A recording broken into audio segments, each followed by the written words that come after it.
Welcome to CSK vlogs. நான் உங்கள் CSK பேசுகிறது நான், கேட்குறது நீங்கள். போன தடவை வந்துட்டு நம்ம டிஷர்ட் வாங்கின வீடியோ போட்டிருந்தோம்.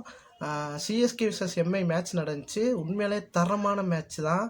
ஆனால் ஸ்கோர் கம்மியாயிடுச்சு. எப்படின்னாலும் சிஎஸ்கே கடைசி நிமிஷத்தில் ரச்சின் ரவீந்திரா வந்து ஒரு 6 போட்டு ஜெயிக்க வச்சிட்டாரு.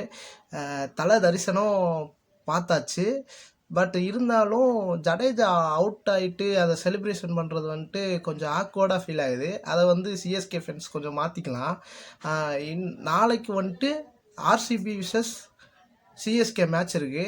வழக்கம் போல் ஆர்சிபியை சம்பவம் பண்ண போகிறோம். ஆனால் பாவங்க, ஆர்சிபி 18 வருஷம் ஆகி இன்னும் கப் அடிக்க மாட்டுறாங்க. இந்த வருஷம் ஆர்சிபி கப் அடிக்கணும்னு சிஎஸ்கே ஃபேனாக நான் வந்துட்டு கடவுளை வேண்டிக்கிறேன். பார்ப்போம் ஆர்சிபி இந்த வருஷமாச்சு கப் அடிக்கிறாங்களான்னு. இந்த தடவையும் தலை தரிசனம் பார்ப்போம். மேனேஜ்மெண்ட் தோனியை கூட முன்னாடி இறக்கி விடுங்க. பாவம், ஏன் ஜடேஜாவை இறக்கி விட்டு அவர் அவுட் ஆகணும்னு ஒரு கூட்டமே அலைஞ்சிக்கிட்டு இருக்கு. அது வந்து லிட்ரலி வந்து தப்பு.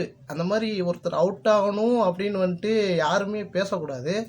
அதனால் தோனியை கொஞ்சம் முன்னாடியே இறக்கி விடுங்க. ஒன்றும் பிரச்சனை இல்லை, அவர் அடிச்சுக்குவார்.